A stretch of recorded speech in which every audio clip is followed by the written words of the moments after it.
Mana гнёхты bilasizlarmi? Братья и сестры, смотрите, это гулявник. Гулявник. На русском языке внизу описание. Смотрите. Mana ko'ryapsizlarmi? Mana giyohni. Hamma joyda, yo'lda bo'ylarida o'sib yotdi. Bilyapsizlar?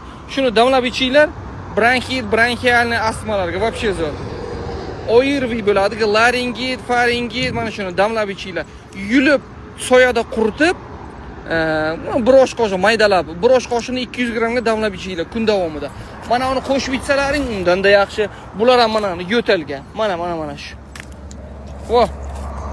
Bu ham hamma narsa shifo yo'lda bo'yidagilar, baraka topkurlar. Mana gastritlarga ham zo'r. Rus tilida opisaniyasi bor pastida. Mana gulyavnik deyiladi bu. Mana shu ham. Voy, yosh bolalarga damlab bering. Katta, yosh, kichik farqi yo'q. Gripp bo'lasizmi, boshqa bo'lasizmi? Mana shu ikkovini. Xohlasangiz